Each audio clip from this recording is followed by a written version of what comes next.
My name is Kristin Seale. I am a bold progressive running in the 168 House District in Delaware County, the only county in Pennsylvania that has no public health department. My undergraduate work was in public and community health. My studies were focused on public health policy through both a race and gender lens. I went on from there to work with a firm that worked on women's health policy in the New Mexico state legislature. And after that, I worked for the New Mexico Center on Law and Poverty on the healthcare team, working to get the most vulnerable people in the state enrolled in the one-year roll-up to the release of the Affordable Care Act. We were able to increase Medicaid enrollment in the state of New Mexico by 300,000 vulnerable people that needed health care. I went on to do a master's of public administration at Villanova, and I've been keeping a close eye on the health outcomes that are related to us not having a public health department in Delaware County.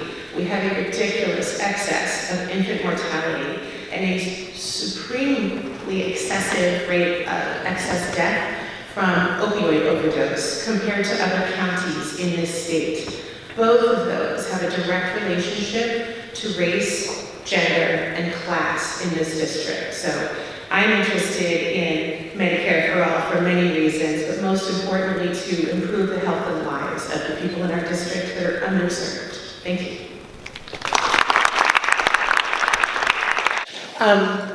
Like Liz said, obviously I would do whatever I could to make sure that everyone in the Commonwealth has access to health care without copay and the same standard of care. There are other states in this country that have successfully passed legislation to support caregivers and to make sure that when you have to leave your job to care for a family member, you're able to receive some kind of compensation and support from the state, and there's an acknowledgement of what you are giving up in support of someone's care. So I would also work to make sure that caregivers are protected. Thank you.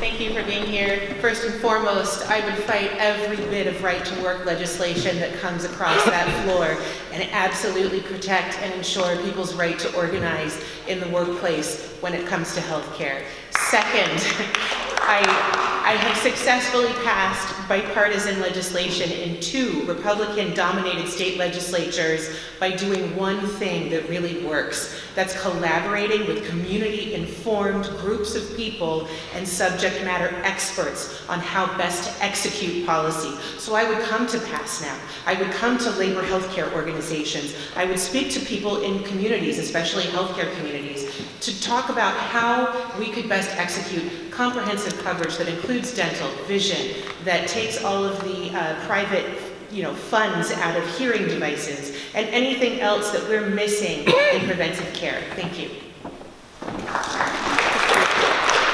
Thank you for your question. I'm a person that went without dental care most of my adult life until about 6 years ago, missing a tooth here in the back that I was only able to have treated when I was pregnant with my second daughter while I was on Medicaid. That's the only reason that I got dental care for a tooth that was broken, one of my molars. I am fortunate now to have gone back to school and gotten an education, some assets to lift my family out of poverty, and then secured a job that has health and dental care. However, without that, I would probably still have a rotten tooth in the back of my mouth, or maybe pieces of it would have fallen out by now. I think that we all need dental care. I mean, they absolutely need to put that back into Medicaid, but it needs to be expanded and offered to everyone. Your teeth and your mouth are huge predictors of your entire health. So that story I just told about being on Medicaid while I was pregnant is because at the time I wasn't working and my husband was a member of IATSE Local 487 in Maryland, who were so excited to work on The Wire and 3 HBO shows in a row, all of which got negotiated down benefits-wise by their business agent because everybody wanted those HBO shows. They contributed almost nothing to those members' health benefits, such that I couldn't be covered in my pregnancy and had to be on Medicaid. I would absolutely fight to keep union rights to health care growing and expanding, and obviously universal coverage is critical for it not to be tied to health care. So I'll go ahead and say that statistically speaking, the federal government is actually funding the majority of our care in one way or another. And further, at the local level, all of us are carrying the weight of whatever care isn't funded through insurers or through the federal government. So we would actually all stand to save quite a bit of money. I think there's a huge amount of work to be done to make people understand that we're already carrying this cost burden in about 3 different ways, as individual taxpayers, as a federal government, and at the local level in what you will pay for your own care as well as what you pay in taxes.